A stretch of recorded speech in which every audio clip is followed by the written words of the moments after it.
Matapos ang pista ng Nazareno, inaayos na ngayon ang Quirino Grandstand para sa misa ni Pope Francis sa January 18. Nakalatag na rin ang seguridad sa Mall of Asia kung saan bibisita rin ng Santo Papa. May ulat on the spot si Mav Gonzalez. Mav! June, planchado na nga ang seguridad yung security plan ng PNP para sa pagbisita ni Pope Francis sa Mall of Asia Arena sa darating na Biyernes.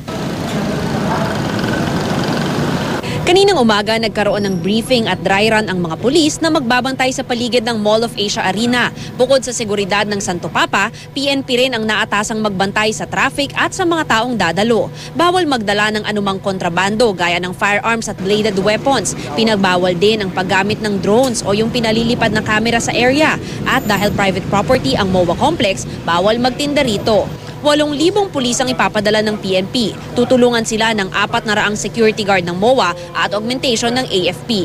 Walang baril ang security personnel na ide-deploy, maliban na lang sa Special Reaction Unit. 2:00 ng hapon sa Biyernes, sarado na ang mga kalsada sa paligid ng Mall of Asia. Kabilang dito ang buong paligid ng Mall of Asia, pati ang EDSA extension mula sa Macapagal Boulevard. Pagtungto ng 3:30 p.m., kahit may ticket, bawal na rin pumasok sa arena.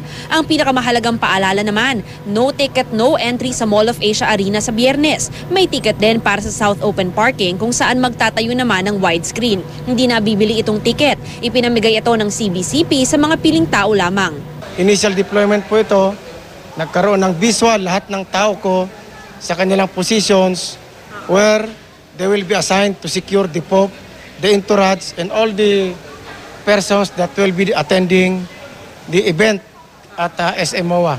Samantala, malinis na ngayon ang Quirino Grandstand pagkatapos ng pista ng itim na Nazareno kahapon. May mga nag-aayos na ng stage na gagamitin naman para sa bisita ni Pope Francis.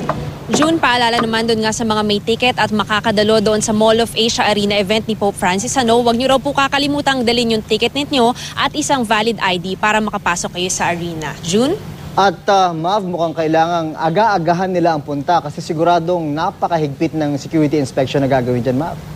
Tama ka dyan, Juno. Ayon dito kay General Nagyola nitong Southern Police District na talagang namamahala dito sa Mall of Asia Arena, meron silang 2 screening para dun sa mga a-attend sa event sa Mall of Asia Arena. At ang mahalaga nga dyan, 2:00 ng hapon pa lang ay isasara na yung mga kalsada, kaya meron lang specified na drop-off points para dun sa mga papasok. Pagdating naman ng 3:30 p.m., wala na po talagang galawan doon sa loob ng arena, pati na rin dun sa area sa paligid nito. Kaya kahit po may ticket kayo, ay hindi na kayo makakapasok.